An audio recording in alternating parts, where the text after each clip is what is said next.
Guys.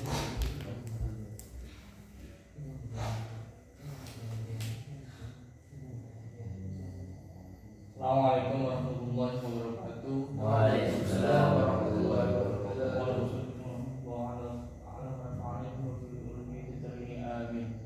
Bismillahirrahmanirrahim. Alhamdulillahirabbil alamin. Wassalatu wassalamu ala asyrofil anbiya'i wal mursalin wa ala alihi wa sahbihi ajma'in. Amma ba'du. Alhamdulillahirabbil alamin. Niki kita ajeng bahas tentang persoalan-persoalan sing wonten teng masyarakat. Niki kula menawa kita berdaya sing sampun disarai kali para alim ulama sing bisa diringkes sebagai untuk kita mempelajari problematika yang ada di sosial atau di masyarakat. Sekarang kita mau membahas tentang problematika seputar sosial. Ini banyak, termasuk di lingkungan asrama kita ini. Contohnya sekarang saya mau mencari problematika yang biasanya dilakukan oleh kita sendiri. Misalkan kejulukan sebagai tanda keakraban. Mungkin salah satu hal yang lumrah ya terjadi di asrama kita ini, terutama ketika anak-anak yang sedang maju untuk memperkenalkan diri, terus ejekan dan godaan akan dikeluarkan oleh teman-teman asrama. Kebanyakan orang yang menganggap ini adalah suatu hal yang biasa dan lumrah menurut mereka. Kejulukan mampu membangun mental seorang santri atau seorang teman-teman asrama, namun sebagian dari mereka justru ada yang sakit hati karena merasa terhina. Bahkan ada pula santri atau teman-teman asrama yang nggak kuat dengan kejulukan itu. Misal kayak kita ada masalah kemarin ya, nah itu kalau misal kita gejoloki terus itu mentalnya kena. Nah alhasil dia tidak kuat, malu, mentalnya goyah, akhirnya dia memutuskan untuk keluar seperti itu. Nah pertanyaannya itu kan biasanya hukumnya gejolak-gejolakan seperti dalam deskripsi itu atau seperti yang saya ceritakan, bagaimana? Pasti ada batasnya. Jawabannya apabila seorang korban tersebut merasa tersakiti hatinya, maka hukumnya haram gitu loh. Jika tidak, maka hukumnya mubah dengan syarat tidak ada unsur kebohongan atau perkara haram lainnya dalam kejulukan tersebut. Misalkan kan kemarin kan kita ada masalah beras itu ya, digejoloki, ditaiki ya. Tapi kan merasa gejolokan itu benar dan fakta. Namun pasti kita harus memikirkan mentalnya seseorang tersebut. Nah, ketika bergurau dan bercanda dilakukan terus-menerus dan berlebihan, maka hukumnya haram memang, karena dapat menyebabkan kerasnya hati dan melalaikan diri perkara agama yang seharusnya diperhatikan. Nah, jadi seharusnya sembahyang, ketika sembahyang izin dari metu kamar, kayak gitu nih. Yang bisa siapa? Kita nantinya.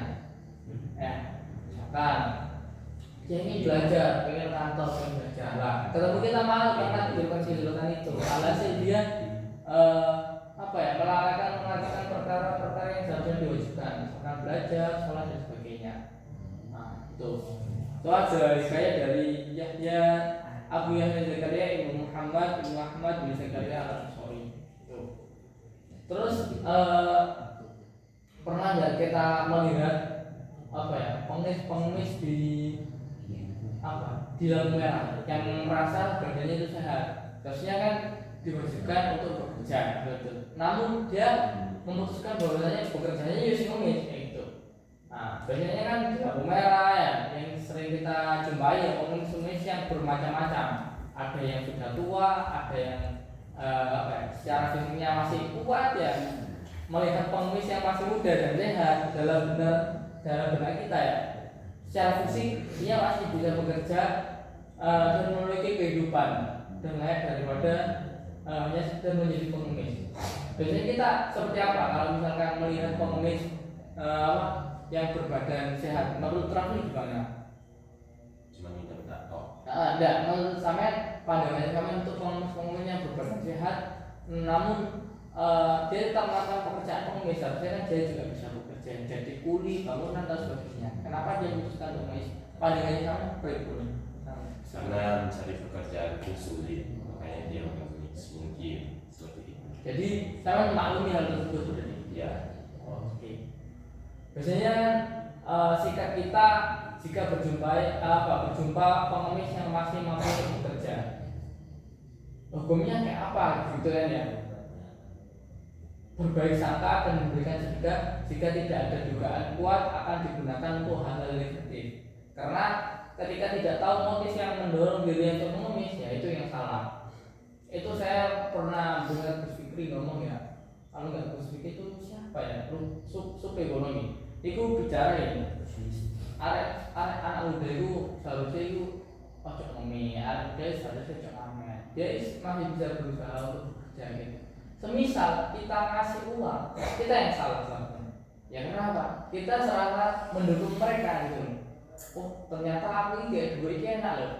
Ternyata aku oleh duit gara-gara aku cuma biar lah. Hari dia itu semangat untuk cari uang gara-gara ini. Sebenarnya nggak usah dikasih, biar dia itu kapok, biar dia itu merasa oh ternyata ngemis ini nggak api. Aku ya panas-panasan kesel-kesel seharusnya gak bikin uang. Ini kalah ya gitu.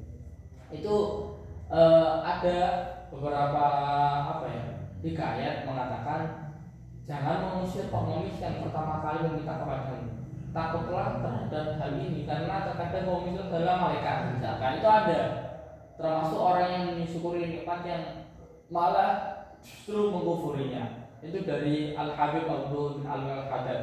Dia mengatakan seperti orang fakir yang sabar lebih utama daripada orang kaya yang bersyukur. Betul enggak? Orang fakir yang bersyukur lebih utama daripada keduanya.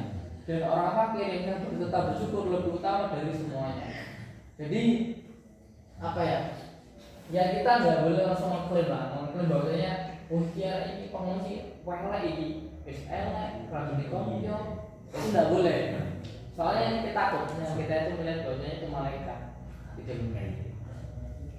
Terus ada beberapa problematika yang ada di asrama lagi. Coba kita lihat ambil tanpa izin.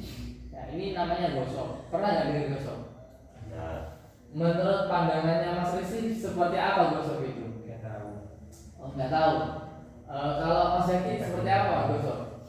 Mengambil barang orang yang mengambil barang yang belum tahu halal-haramnya. Menurut pandangannya sampai berikut tentang hukum tersebut. Kalau masalah gosok itu sebenarnya gimana? Tergantung niatnya aja. Kalau memang udah terdesak banget itu, kalau memang udah gak ada lagi, itu menurut saya kalau kan nanti toh dikembalikan lagi kalau gosok. Tapi perilaku tersebut sampai maklumnya seperti apa? Ya itu tergantung situasi dan kondisi yang dialami orang tersebut. Oke. Mungkin sudah dijelaskan sama Mas Zaki ya bahwasanya gosok ini ia itu suka mengambil ya makanan tanpa izin ya, mengambil barang bukti tanpa izin, yang merasa dia itu menghalalkan hal tersebut gitu loh. Itu gosok pada biasanya. Misalkan, mohon maaf ini sandal ya, kayak di sini kita kan sering gosok sandal. Dia itu tahu bahwasanya itu apa ya, gak api ini, tapi dia merasa menghalalkan hal tersebut karena sudah menjadi kebiasaan atau kultur. Ya, sudah jadi culture-nya. Tindakannya misalkan nih, Rafli adalah teman dekatnya Mas Dino nih. Rafli ini mengambil makanan yang baru saja dikirim oleh keluarganya. Saat mengambil, ia tanpa meminta izin terlebih dahulu sebab menurutnya Rafli ini udah menganggap seperti keluarga sendiri. Benar itu. Wah, ini bayi lu kasih, wis kayak keluarganya dia, udah gak rame ya. Kan kayak merasa seperti itu. Misalkan ada lagi bumbu masako, kan kayak merasa wah ini sudah menjadi kebiasaan berbau dialog terus biasa karena tidak kira kamu lah. Kalau sudah kita memfatwakan bahwasanya wis gak apa-apa orang ini bebas, itu baru tidak apa-apa.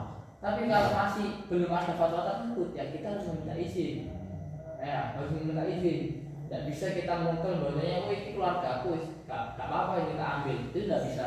Jadi harus ada fatwa, harus ada persetujuan kalau misal mau disetujukan semuanya. Nah jawabannya ya tidak dapat dibenarkan bahwasanya gosok ini sudah menganggap sudah menjadi kebiasaan, tidak bisa. Meskipun keluarga harus ada persetujuan itu.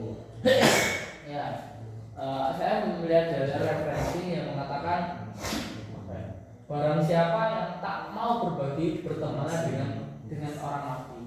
Nah, ini gini lah. Jadi kalau sudah tahu yang maknanya hukumnya gosok itu seperti ya ada memaklumi lah agar orang tersebut tidak melakukan hal senonoh. Misalkan nih apa ya? Saya pinjam buku Pak Rafli. Sudah menjadi kebiasaan nih. Hasil aku melalaikan hal tersebut. Tapi Rafli ini minta kudu ngomong lho, gak moro-moro ngame. Lah moro-moro ngame, ya hukumnya gosok. Itu pun haram itu. Padahal dia nyolong gitu ya. Itu Pak Yai saya pernah bilang, lah gosok itu ini sandal uang ini saya kalau waktu ya nggak pernah nggak dengar hal tersebut.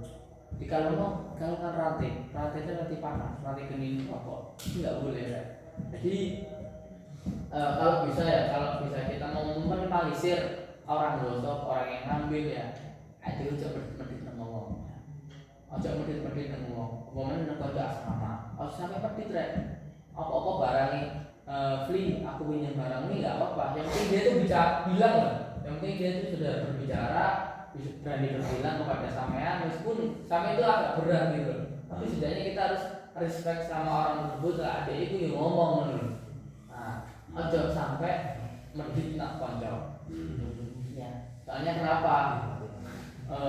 Kita pasti butuh sama teman, kita pasti butuh sama lingkungan kita sendiri yang nggak tahu misalkan tiba-tiba Mas Agus nanti yang Mas Agus sering pinjam, ya Mas Agus sering pinjam kepada Sandi misalkan, San aku pinjam endokmu, San aku pinjam solismu, Sandi merasa kayak gitu ya aku. Tapi Mas Agus ini bilang lah siapa tahu nanti Mas Agus yang biasanya misalkan sering pinjam barangnya Sandi, laptopnya Sandi sebagainya, dia itu sukses. Kita masih bocor sama sebenarnya. Mas Agus tolong aku bilang yang dulu meminjami sosis sampean ngasih sosis sampean mau sampean lali ya aku coba tolong mana kerja dulu aku saiki butuh kerja di perusahaan. Ya kita siapa tahu makanya ojo sampai medit-medit konco gitu. Nah, apalagi ada problematika bahwasanya maksiat. Jadi kan perbuat maksiat ya tak maksiat. Gosok nyolong tak maksiat, pacaran dan sebagainya ya. Biasanya gini, teman yang baik adalah teman yang selalu menginginkan pada saat dia merasa berada di kondisi yang susah, dia berada di kondisi yang terpuruk ya atau merasa salah, itu kita teman itu sebagian untuk mengingatkan bahwasanya Allah kok ini ya tapi ini teman itu hanya mengingatkan saja. Namun terkadang pertemanan yang terlalu dekat justru mampu membuat sungkan satu sama lain. Contohnya ketika melihat teman melakukan maksiat, sering kita merasa tidak enak ya untuk mengingatkan. Pernah nggak teman-teman merasa seperti itu? Misalkan ya ada teman kita sering rokokan atau sering mabuk sampai akrabe ada lagi sungkan kan ingatnya ini jangan apa-apa jangan mabuk lah jawabannya kita juga pernah nggak gitu Mas Rafi? Pernah nggak? Pasti pernah gitu ya. Bagaimana yang sebaiknya kita lakukan ketika melihat teman yang melakukan maksiat namun sungkan untuk mengingatkannya? Ini ada beberapa hukumnya. Kita tetap menasihati atau menegurnya dengan cara yang halus dan tidak menganggap diri kita lebih baik gitu loh. Karena pada hakikatnya dengan kita mengingat justru menunjukkan bahwa kita peduli pada teman kita. Bukannya kita mengingatkan teman kita yang kita merasa benar, enggak. Justru kita tuh perhatian sama teman kita. Teman kita tuh selama kita itu yang kita ketika kita tidak punya kita butuh ya. Ketika kita punya kita membantu itu teman gitu loh. Jadi kalau teman melakukan hal-hal yang senonoh atau hal-hal yang tidak baik melakukan syariat melewati syariat Islam ya kita ingatkan. Tapi di posisi keinginan itu ojo sampai ada itu berpikir aku ini sok pintar, aku ini ya bersih hati ini, tidak boleh. Jadi hakikatnya mengingatkan itu ya kita sayang sama teman kita, gitu loh. Bukan justru kita malah tidak suka sama teman kita, gitu ya. Abu Kilabas bercerita satu hari ya ada Abu Hurairah melewati kelompok yang sedang mencela dan memaki seorang laki-laki yang berbuat dosa. Beliau berkata, apakah alasan kalian memaki demikian? Andai laki-laki ini terjebak dalam sumur, apakah kalian bersedia mengeluarkannya? Jawabannya iya. Abu Hurairah melanjutkan, oleh karena itu janganlah kalian mencela saudara kalian sendiri. Janganlah kalian itu memaki saudara kalian sendiri. Pujilah Allah yang telah menyelamatkan kalian. Maka mereka bertanya balik, apakah engkau tidak membencinya? Yang aku benci hanya perbuatan jeleknya. Ketika dia sudah meninggalkan amal jeleknya, maka ia saudaraku lagi gitu. Jadi kita kalau ada kebalikan yang menyeleweng atau membela ya selama ini ya kita benci perbuatan ini. Kita tidak benci ke orangnya, kita benci ke perbuatannya. Makanya kita dilaporkan atau kita diskusi tentang perbuatan ini beda terus-terusan itu teman, bukan malah kita untuk mencaci maki ya. Nah, barang siapa memberi teguran kepada temannya secara privasi atau diam-diam berarti benar-benar memberi nasihat. Sedangkan memberi teguran di muka umum berarti telah mempermalukannya. Jadi kalau mau mengingatkan teman, ya kita mengingatkan pada tempat yang yang berbeda lah. Jangan di muka umum ya. Kalau mau menasihati sindir-sindiran ya serah. Tapi itu tidak diperbolehkan. Kalau bisa ya kalau mau mengingatkan teman itu ya di tempat-tempat yang yang sunyi lah atau yang oke. Sekarang saya mau mengadakan pertanyaan, apakah ada yang mau ditanyakan tentang permasalahan problematika ketika teman berbuat maksiat atau pengemis berbuat maksiat, ambil tanpa izin, apakah ada yang ditanyakan? Sederhana sih pertanyaannya, bagaimana cara mengatasi supaya mereka itu tidak gosok lagi?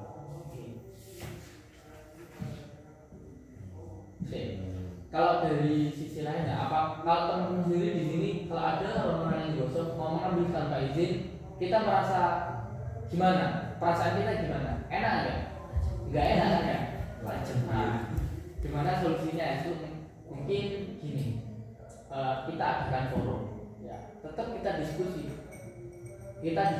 atau kita beri punishment. Itu nggak apa-apa ya, demi kemaslahatan umat atau kemaslahatan teman-teman kita. Sama kayak yang tadi, ketika teman kita masih masa dikasih mentok. Nah, kita ingin membantu teman kita agar teman kita tidak terjumus dan ngerokok itu, tidak terjumus pada perbuatan-perbuatan yang sudah ya. Kita membuat forum lah. Kita diskusikan bareng ya apa ya. Kalau misalkan ini kan misalkan ada ya sudah difatwakan, sandal ini hukum ini gak halal, hukum ini halal, itu baru mas bisa langsung lakuin semua. Yaitu solusinya itu ada memfatwakan nggak apa-apa. Yang kedua ada punishment. Kalau misal tidak ada fatwa terus kita mau berdialektika sama teman-teman di sini sudah menafikan kayak gini. Wes ini lah misal gosok itu didenda orang misal gosok berambang gak ngomong, misal gosok sandal gak ngomong, pas ketemu itu didenda 2.000. Itu sebuah upaya kita untuk melakukan gerakan bahwasanya lek gosok iki ya salah, lek gosok iki gak apik. Ngambil barangnya tanpa Allah, ngambil barangnya orang tanpa bilang itu gak apik. Misalkan kadang sepele ya, kadang kita menganggap kalau wis solmete iki gak apa-apa. Misal nih, aku sama siapa ya? Sama Mas Dino. Wis solmete sing kamar bareng, kadang yo turu bareng, habis bareng ya enggak. Kadang turu bareng ya. Biasanya menganggap wis bukune iki bebas wis, aku gak ngerti ngomong iki enggak oleh gitu. Jadi kita tetap menegakkan hukum-hukum Islam. Kalau rapat dan diskusi ya api. Mungkin cukup saja. Apakah ditanyakan ke Rafli? Tidak ada. Mungkin cukup saja untuk diskusi hari ini atau ngaji iman ya, atau menurut iman kita pada suatu hari ini ya kita telah hati ya kita masukkan hati semoga apa yang saya katakan ini bisa menjadi benar-benar hidayah buat teman-teman atau sebagai hidayah juga buat saya sendiri gitu. Apabila ada salah kata mungkin dari pulau gitu, mohon dimaafkan soalnya Gusti Allah ya pemaaf ya sebagai makhluknya kita harus menjadi pemaaf juga gitu loh ya, bukannya kita menjadi pemaaf ini aku butuh kayak pangeran dia pangeran maha pemaaf ya enggak, kita tetap apa ya menginginkan maaf tersebut aja. Oke, wabillahi taufiq wal hidayah. Assalamualaikum warahmatullahi wabarakatuh. Waalaikumsalam.